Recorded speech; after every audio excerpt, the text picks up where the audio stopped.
5 ফেব্রুয়ারি শেখ হাসিনার বক্তব্যের পর থেকে ফের উত্তাল দেশের পরিস্থিতি, যার বহিঃপ্রকাশ ঘটে ধানমন্ডি 32 নম্বরে। আর এটিকে হাসিনার পাতা ফাঁদ হিসেবেও ধারণা করছেন অনেকে। তাই সকল ষড়যন্ত্র রুখে দিতে এবার উপদেষ্টা নাহিদ ইসলাম ও আহ্বায়ক হাসনাত আব্দুল্লাহকে সঙ্গে নিয়ে কঠোর বার্তা দিলেন সার্জিস আলম। এই হুঁশিয়ারি বার্তায় কি বললেন তিনি, জানাচ্ছেন এসআই রাজ। সরকারি চাকরিতে কোটা সংস্কারের দাবিতে শিক্ষার্থীদের আন্দোলন শুরু হয় গত বছরের মাঝামাঝি, যা শেষ পর্যন্ত ছাত্র জনতার গণ অভ্যুত্থানে রূপ নেয়।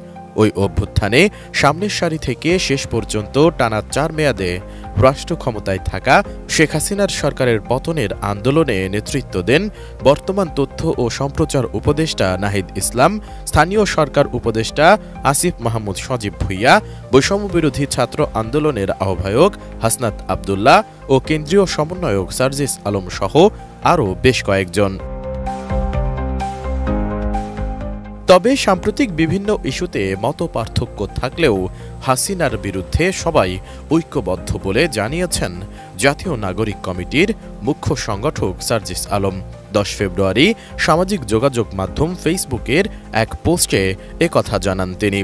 এ সময় তিনি একটি ছবি পোস্ট করেন, যেখানে অন্তর্বর্তী সরকারের ডাক ও টেলিযোগাযোগ এবং আইসিটি মন্ত্রণালয়ের উপদেষ্টা মোহাম্মদ নাহিদ ইসলাম ও বৈষম্য বিরোধী ছাত্র আন্দোলনের আহ্বায়ক হাসনাত আব্দুল্লাহ রয়েছেন। সঠিক প্যাড আর সঠিক তথ্য দিয়ে কেশু সামলে নিব এক হয়ে। Mona Lisa sanitary napkin.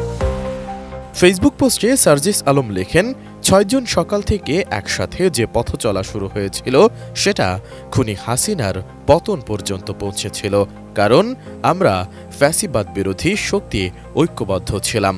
এটাই আমাদের সবচেয়ে বড় শক্তি।